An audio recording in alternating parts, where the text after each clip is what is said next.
Vamos ya a revisar ya los temas de programación orientada a objetos, ¿verdad? Como les dije, el primer tema va a ser abstracción, pero primero vamos a hacer un pequeño repaso de lo que vimos nosotros en las exposiciones. De pronto, Gabriel nos puede ayudar leyendo esta lámina. Vamos. Objetivos.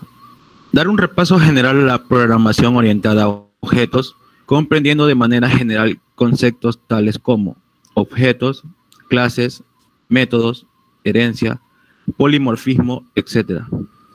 Conocer e implementar cada uno de los conceptos claves de la PO usando Python como lenguaje de programación.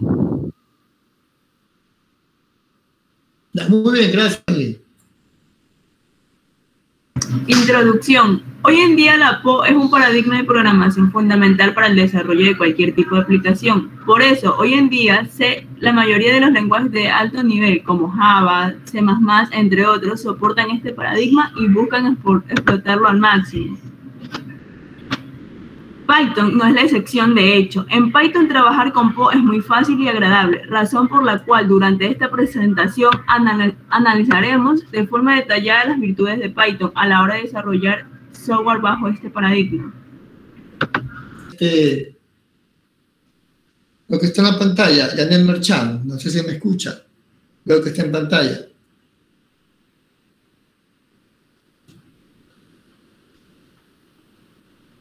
Vamos, Yanel.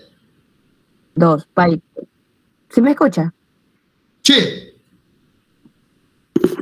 Ya, o sea, le repito otra vez. Índice. 1, conceptos de programación orientada a objetos. 2, Python, clases y objetos. 3, Python, herencia. 4, Python, herencia múltiple. 5, Python, polimorfismo. 6, Python, encapsulación. 7, Python, clases de nuevo estilo. Y 8, Python, métodos especiales. Muy bien, Marchán. Programación orientada a objetos. La programación orientada a objetos es un paradigma de programación que busca representar entidades u objetos, agrupando datos y métodos que puede describir su característica y comportamiento. Muy bien, Majo. Ejemplo, o con la lámina que Sánchez leyó acerca de abstracción. Para empezar nosotros a programar con el paradigma, debemos primero identificar las entidades y sus atributos para poder nosotros aplicar la abstracción. ¿Ya? Eso ya lo vamos a ver en unos ejemplos más adelante. Vamos. La PO es un paradigma de programación en el que los conceptos del mundo real relevantes para nuestro problema se moldean a través de clases y objetos, y en que nuestro programa consiste en una serie de interacciones entre estos objetos. Ya, muy bien, Yuri. Ventajas de la PO. Fomenta la reutilización y extensión del código. Permite crear sistemas más complejos. Relacionar el sistema al mundo real. Facilita la creación de programas visuales. Construcción de prototipos. Agiliza el desarrollo de software. Facilita el trabajo en equipo y facilita el mantenimiento del software. Muy bien, Paulette. Nosotros, antes de empezar las exposiciones, yo había explicado un tema de funciones con un tema de paquetes y módulos. Yo les dije que cuando aplicábamos el tema de paquetes y módulos, nosotros aplicamos el tema de reutilización de código, ¿se acuerdan?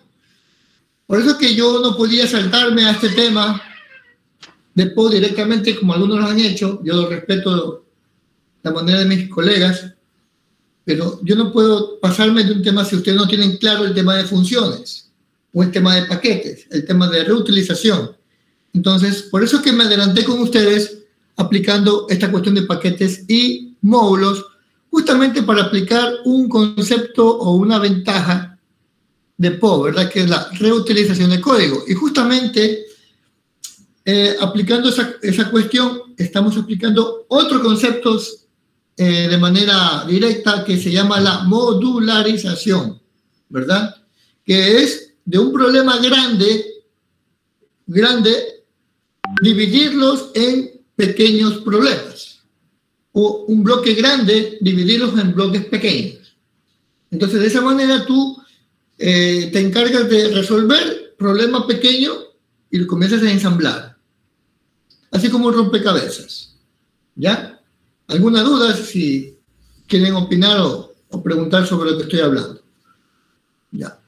Y justamente lo que acabo de decir hace un momento, que elementos del mundo real lo tomamos, ¿verdad? Y lo pasamos a la PO mediante la abstracción. Aunque en el video que les pasé habla que, o sea, de manera muy resumida, exageradamente resumida, de que la abstracción es convertir los elementos reales a código. Pero antes de pasar a código tenemos que identificarlo, hacer un borrador y después hacer un diagrama. Y después del diagrama ya va al código, ¿no? Entonces, esa parte lo vamos a hacer aquí en clase. Y de eso se trata la tarea, ¿no? Entonces, dice la fabricación de programas visuales. Ya les expliqué el otro día que librerías para crear interfaces gráficas están basadas en programación orientada a objetos, y les demostré que Tkinter, que es la librería oficial, que vamos a ver en el segundo parcial, está basada en clases, métodos, objetos, etc. Y bueno, obviamente si nosotros hablamos de reutilización de código, de modularización, nos va a ayudar a la creación de prototipos, ¿no? Prototipos es algo ligero que tú puedes mostrar al cliente o otro técnico para poder nosotros construir un programa más personalizado. Ahora, las 3 líneas últimas de esta lámina, yo las resumo en una sola. Muchos dicen, ¿por qué se agiliza el desarrollo? Porque yo puedo, por ejemplo, hacer un sistema, lo divido en varios módulos y decir que Yuri tiene un módulo, César tiene un módulo, Gabriel tiene otro módulo, y lo podemos nosotros, ¿verdad?, de manera independiente agilizar. Cada cual hace su módulo. Obviamente siempre y cuando considerando, integrando de que cada programador tiene que crear como una especie de estructura del módulo que va a construir, y también sus compañeros deben estar enterados para que ellos puedan pedir de pronto algún código que necesiten para el módulo, qué sé yo, de ventas. Por ejemplo, módulo de ventas lo hace Sánchez, módulo de clientes lo hace Gabriel. Entonces, para poder generar una venta, debes tener los clientes. Entonces, Gabriel debe hacer ese tipo de trabajo en equipo, ¿verdad? Decir, ¿sabes qué, Sánchez? Yo tengo ya creado este módulo, ya puede hacer uso de ese módulo de ventas. Entonces, ¿qué hace Sánchez? Integra ese módulo de ventas, perdón, de clientes que hizo Gabriel, y puede ya terminar de hacer la tarea, ¿no? Por eso que digo que esas 3 últimas líneas están totalmente relacionadas, porque facilita el trabajo en equipo, ¿no? Si de pronto alguien puede, por ejemplo, está haciendo un módulo y comete algún error, ¿verdad?, en algún módulo, como lo está haciendo, como cada programador está trabajando de manera independiente, no puede tener problemas al momento de probar su módulo, ¿ya? Eso es lo bueno de la PO. Al menos que trabajes con un lenguaje totalmente compilado como C.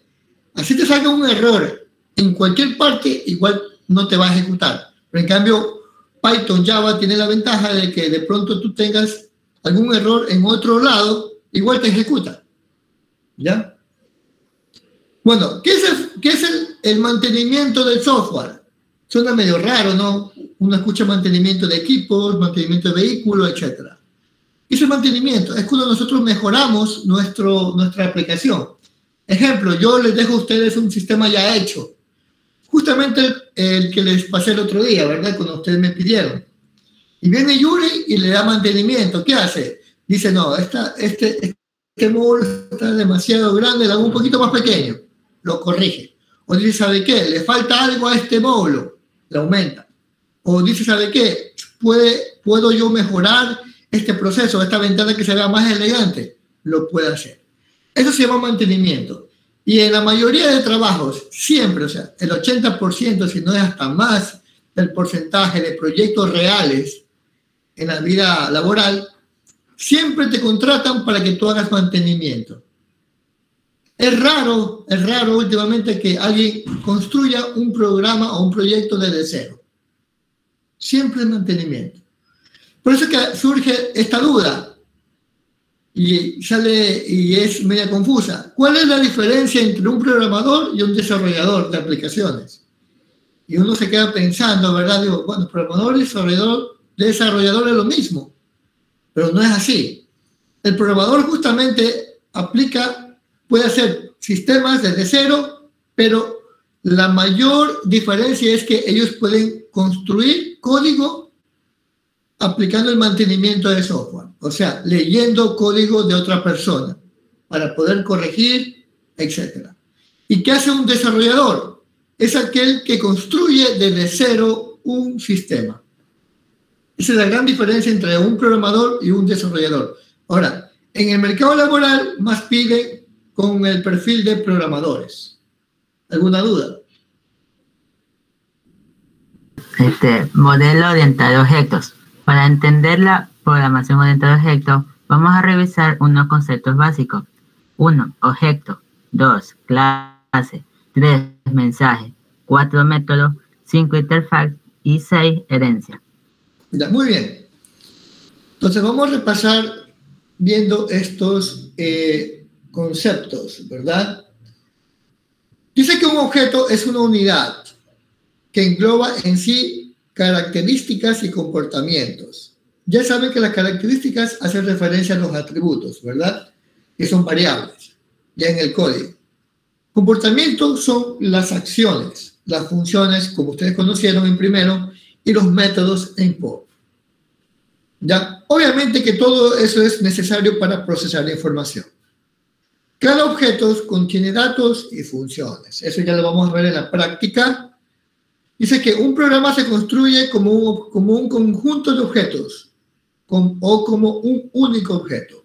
Justamente lo que le terminaba de explicar hace un momento, ¿no? Que un sistema es visto como un objeto y las partes de ese sistema son vistos como varios objetos que componen un objeto final. Entonces, la PO mira así a todo aquí. Todo es un objeto. Todo es un objeto. ¿Ya? Muy bien. Y aquí justamente se trata de un ejemplo de un objeto de lo que es nuestra tarea, ¿verdad? Aquí nosotros vemos un ejemplo de objeto. Pongan mucha atención, chicos, mucha atención, porque para que ustedes puedan identificar la diferencia entre un objeto y una clase, que a veces uno suele confundirse cuando uno recién inicia. Yo también tenía esa duda. ¿Cuál es la diferencia entre un objeto y una clase? Si también tienen métodos, también tienen atributos, etc. Entonces, mucha atención. El ejemplo es de un vehículo, ¿verdad? Dice carro, y aquí pone el nombre BMW. Ahora vamos a ver las características, o sea, los atributos. Mucha atención, estamos en el ejemplo de objeto. Aquí vemos que tiene la descripción acompañado de valores. Ya saben que los valores no son números solamente, también son cadenas. Dice, 4 ruedas Michelin. Las ruedas, ¿verdad?, es el atributo. Y el Michelin y las 4 son valores. Ahora, para no ser tan complicado esto, podemos quitar las Michelin y solamente dejar el número de ruedas. Entonces, si solamente fuera, ¿verdad?, el número de ruedas, ¿de qué tipo de datos estamos hablando? ¿De qué tipo de datos sería ruedas o número de ruedas? Juliano, entero u otro. Quédate entero. Entero, muy bien. Vamos con el siguiente. Motor. Esta es la característica del motor. Este sería el atributo motor. Y sale aquí en BMW. BMW, ¿qué sería? ¿String o numérico? String. En un string. ¿Por qué yo les enseño esto directamente? Porque en el deber va a estar qué tipo de dato va a ser cada atributo. Igualmente, caja de cambios. 7 es el valor. ¿Qué será? Entero, float, booleano, ¿cuál más? Valor entero. Valor entero. Vamos con el otro atributo. Color. ¿Qué tipo de dato sería color? String. Muy bien. ¿Y espejos? ¿El número de espejos? Entero. Ya. Muy bien. ¿Alguna duda hasta allí? Porque de aquí vamos... José Vicente, si nos puede leer. José Vicente. Claro, profe. Ya, muy bien. Programación orientada a objetos, la clase. La clase es un módulo o prototipo que define las variables y métodos comunes a todos los objetos de cierta clase. También se puede decir que una clase es una plantilla genérica para un conjunto de objetos de similares características. Muy bien, gracias, José. Un modelado de un diagrama, ¿verdad? Y de ahí pasamos al código. Es como más o menos lo que hace el arquitecto. Le hace un levantamiento de información con el cliente, del terreno, etcétera, y después hace el plano. Nosotros vamos a hacer lo mismo. Vamos a hacer un plano, pero con clases, ¿verdad? Entonces dice, aquí vamos a definir nosotros las variables y los métodos, ¿verdad? Ya mismo lo vamos a hacer un borrador y después lo hacemos a diagrama para que ustedes entiendan, ¿verdad? Dice que es una plantilla genérica, dice. ¿Se acuerdan cuando ustedes exponían el tema de PO, verdad? Y en los videos había ejemplos de los cupcakes, ¿verdad? Esos cupcakes eran elaborados mediante plantillas o moldes. O yo también puedo poner otro ejemplo, el de las gelatinas. Yo puedo tener un molde de gelatina. Y yo puedo de ese molde crear gelatinas de varios sabores y de varios colores. Otro ejemplo de la vida real son los monigotes que hacen en la actualidad. Los monigotes, ¿verdad? ¿Lo hacen últimamente de qué? ¿De madera o de moldes? De moldes. De moldes. Y yo puedo construir uno o muchos de un solo molde. Muchos. Muchos. Y de diferentes colores y formas, ¿verdad? Lo mismo en la clase. Ustedes siempre en la clase, mírenlo como un molde. Porque a veces se marean también. Piensan que es algo de pronto complicado. Bueno, complicado al momento de entenderla y de construirla al comienzo. Ya después es una práctica común. Ya, muy bien. Y aquí está el ejemplo de una clase. Observen bien. ¿Cuál es la diferencia con el anterior ejemplo? Exactamente, carece de valores.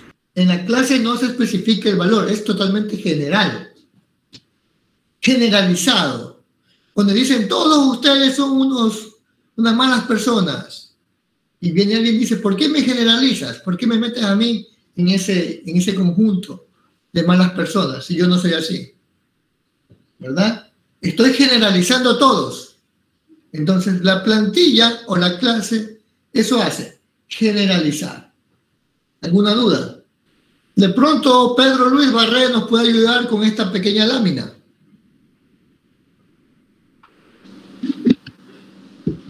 El mensaje. El mensaje es el modelo en que se comunican los objetos entre sí. Ejemplo, cuando llamemos a una función de un objeto, diremos que estamos enviando un mensaje a ese objeto. Ya no hemos aplicado la PO, pero por lo menos esto de llamar una función ya lo hemos hecho, ¿se acuerdan? De llamar una función desde otro paquete, desde otro módulo, ya lo hemos hecho. Pero nos falta ahorita aplicar con los objetos, ¿ya? Justamente cuando nosotros llamamos a una función y obtenemos un valor o hacemos alguna tarea. Eso es lo que dice mensaje. Y nosotros ya hemos hecho con los ejercicios de factura, cuando hemos llamado a lo que es la función getSubtotal, getIVA, getTotal, cuando hemos hecho el tema de promedios, al getPromedio y getEstado. Más o menos parecido así, pero todavía no lo estamos aplicando con objetos, solamente lo hemos aplicado con funciones. Vamos a un método, que es bien fácil esto del método. De pronto, María Morales, si puede leer usted mismo, que es algo corto. Método. Majo, ¿usted aquí, Majo? A ver, Merchan, dígalo. Método. Un método es un PO, se encarga de procesar los mensajes que lleguen a un objeto. Un método no es otra cosa que una función o procedimiento perteneciente a un objeto. Ya. Gracias, Merchan, ¿no? Janet. Ya. Lo que acaba de decir la compañera, que un método, como le dije la otra vez, es una función prácticamente. Es una función. ¿Ya? Pero está en el contexto de clases. Cuando yo le dije, le puse el ejemplo, ¿cuál es la diferencia entre un pez y un pescado? Aquí le voy a preguntar, ¿cuál es la diferencia entre una función y un método? La función está fuera de una clase o no está directamente en una clase. En cambio, un método sí, está totalmente ligado a una clase. ¿Ya? ¿Alguna duda? Las clases y por lo tanto también los objetos tienen parte pública y parte privada. Algunas veces llamaremos a la parte pública de un objeto su interfaz. Se trata de la única parte del objeto que es visible para el resto de los objetos, de modo que es lo único de lo que se dispone para comunicarse con ellos. Muy bien, gracias, Maggie. Vamos a ver quién puede identificar qué se aplica aquí con interfaz. O de manera indirecta, ¿qué? De los conceptos que ustedes expusieron, ¿qué se aplica aquí? Vamos a ver quién se dio cuenta. Encapsulación, profesor. Exactamente, Hugo, encapsulamiento. Nosotros, lo que dice la interfaz es la parte de interacción con elementos. Obviamente con elementos privados no se puede acceder, imposible. Pero se hace con los públicos. Toda esta parte de aquí lo vamos a hacer en el ejercicio que viene. Aunque parece que fuera extenso, créanme que es demasiado corto esta parte de aquí de aplicarlo. Ya. Hugo Antonio. Herencia. La herencia es uno de los conceptos más cruciales de la PO. La herencia básicamente consiste en que una clase puede heredar sus variables y métodos a varias subclases. Esto significa que una subclase, aparte de los atributos y métodos propios, tiene incorporados los atributos y métodos heredados de la superclase. Muy bien, gracias, Hugo. Esos atributos y métodos que hereda la clase padre deben ser públicos, no privados. Públicos. ¿Ya? Para poder aplicar la herencia. Si no es público, no se puede aplicar ninguna herencia. ¿Ya? Bueno, y aquí ya va esta cuestión de la sintaxis, eso que yo lo voy a explicar ya después del ejemplo, ¿no? Entonces vamos a poner aquí la entidad, vamos a obtener, qué sé yo, que sea cliente. Esa es la entidad. Entonces, ahorita he tomado una entidad del mundo real que es cliente, ¿verdad? Y voy a ponerle 4 atributos, mucha atención. Voy a ponerle 4 atributos.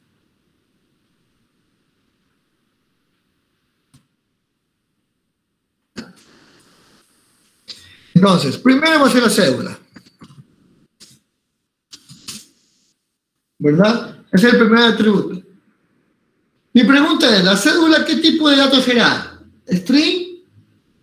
¿Numérico? ¿Booleano? Etcétera. ¿Cuál será? Numérico. Ya. Si yo digo que es numérico, ¿verdad? Recordemos que la cédula tiene 10 dígitos. Y muchas personas tienen la cédula con el primer elemento, un 0. Si yo digo que es numérico, cuando yo muestre o yo busque un elemento, qué sé yo, un archivo, una base de datos, ¿ustedes creen que el 0 a la izquierda lo va a considerar sí o no?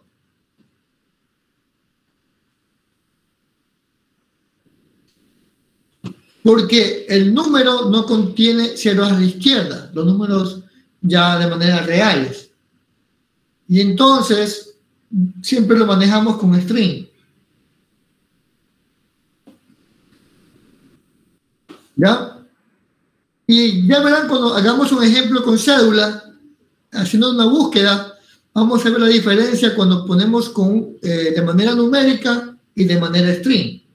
Se van a dar cuenta que cuando tú pones un 0 a la izquierda de manera numérica y tú quieres buscar una cédula, no te la encuentras. Porque el número no tiene un 0 a la izquierda. ¿Ya? Muy bien, el otro va a ser nombre. Nombre, ¿qué será? ¿Qué tipo de datos será nombre? Tipo string. Muy bien, STR. Lo estamos haciendo como si fuera Python, STR, ¿no? Vamos ahorita con apellido. ¿Ya? ¿Qué tipo de datos será apellido? String. Muy bien. Vamos a poner uno diferente para que vean que no todo es igual. Ponemos aquí edad, aunque en las edades se pone fecha, pero bueno, vamos a ponerle solamente para diferenciar el asunto. ¿Edad de qué tipo de datos será? Numérico. ¿Entero o float? Entero. Muy bien, es INT. Ahorita, muy bien. Entonces vamos a hacer un ejemplo de objeto ahorita, basado en este ejemplo, ¿verdad? Y vamos a poner ese mismo cliente, ¿no? Objeto del cliente. Ojo, miren que aquí sí voy a poner algo diferente como estaba en la lámina. Aquí voy a representar correctamente los valores. Recordemos que los valores string están rodeados de comillas. Y cuando son numéricos o son booleanos, no tienen comillas. Entonces, voy a poner aquí, cédula sería ¿cómo se llama? El atributo va a tener, es igual a este valor, o le asigno este valor. 09, 1, 2, 3, 4, 5, 6, 7, 8. ¿Qué sé yo? Me estoy inventando. ¿Y por qué yo he puesto entre comillas? Porque cédula lo he definido como ¿qué? Como string. Ojo, tengan cuidado, chicos, porque al revisar unas tareas de sus compañeros de otros cursos, a veces me ponen elementos string sin las comillas y eso le ha bajado puntos. Ojo con esto. Entonces vamos a continuar con el siguiente atributo. Vamos a ponerle nombre. Bueno, el Word me hace poner en mayúscula, aunque debemos poner en minúscula de manera general, ¿no? Ponemos aquí nombre. Vamos a poner aquí Carlos Luis. ¿Ya? Vamos a poner el apellido.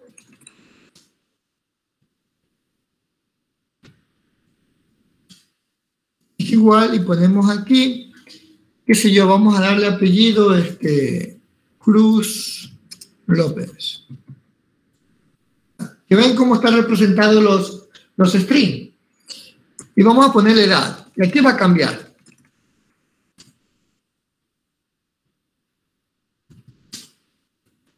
Edad 30.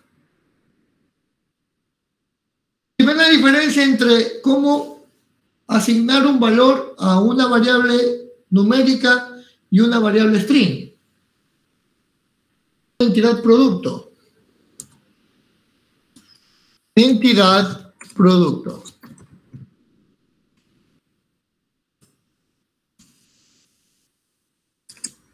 Ojo, ayer también me di cuenta que unos chicos, yo sé que tienen la idea, pero aplicaron mal los valores. Entonces, vamos a poner aquí que el producto tiene código, ¿verdad? Cuando yo digo A001, BJ0030, ¿qué tipo de datos será? String. Cadena. Es un string, ya. O cadena de Bien. caracteres. Exactamente, Carlos. ¿Por qué yo digo esto? Porque ayer unos compañeros suyos de otro curso pusieron string entero. No, pues está mal. Entonces, cuando hacemos este pequeño ejercicio de poner caracteres con números, eso es un string igual. Entonces ponemos aquí str. Vamos a poner aquí nombre. str. Vamos a poner aquí un valor. El precio, ¿no? Un float, ¿verdad? Sería float porque tiene, un producto puede tener centavos, valer centavos también, ¿no? Y qué sé yo, vamos a poner aquí uno más. Sería de un producto, categoría, ¿no? Que sería str. ¿Ya? ¿Alguna pregunta hasta allí? ¿Estamos claros o no? Con el tema de clases. Pongo objeto de producto, ¿no? Y vamos a darle valores a los atributos. Pongo aquí, qué sé yo, BJK001, para que ustedes diferencien, ¿no?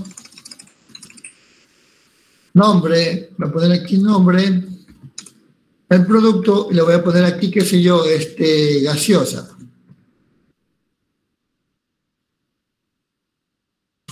Bueno, me faltó poner marca, todo eso, pero bueno, eso ya lo vamos a hacer muy, muy extenso. Vamos a poner un valor 23, que sé que valga 23.90, que sí, lo estoy inventando. Y categoría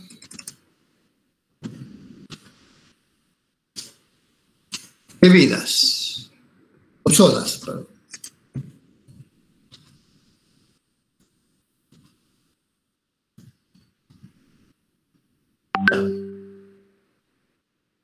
Perdón, me faltó ponerle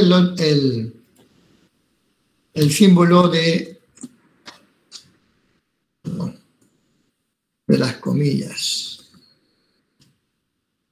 Ahí está.